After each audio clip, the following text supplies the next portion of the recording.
As Director General, Tim Davie had steered the BBC through such choppy waters that the tabloids had dubbed him Teflon Tim. But even Tim Davie couldn't steer the BBC past the damning criticism he'd faced last week over the misleading way this speech, ahead of the Capitol riots, was shown by Panorama. We're going to walk down to the Capitol, and I'll be there with you, and we fight. We fight like hell, and if you don't fight like hell, you're not going to have a country anymore. Two bits of audio sandwiched together, but recorded over 50 minutes apart.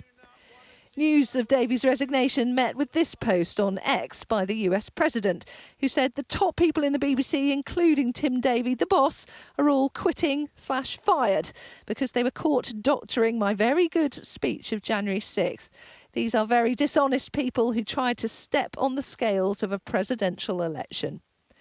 Davie's downfall came about in the end through a leaked memo by a former advisor to the corporation, flagging the Panorama edit as an example of the corporation's alleged serious and systemic bias, ultimately triggering resignations from both Davie and his head of news, Deborah Turness. With Davie announcing to staff, "I wanted to let you know that I have decided to leave the BBC after 20 years.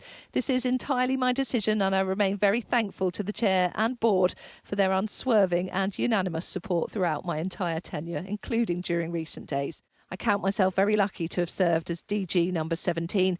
I will have a proper chance to see many of you before I go, but I have been incredibly proud to lead the BBC as DG for over 5 years." It's not just that the Trump video was faked. It was the fact that Mr. Davie and Ms. Turness knew that it was faked for the last 6 months.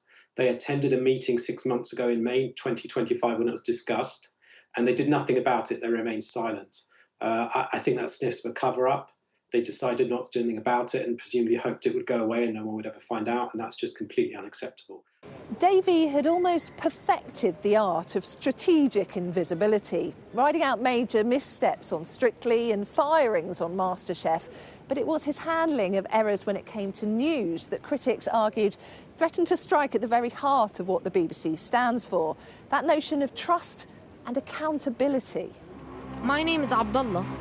I'm 13 years old. Davie had already dodged calls for his resignation earlier this year when it emerged a narrator on one of its documentaries was the child of a Hamas official.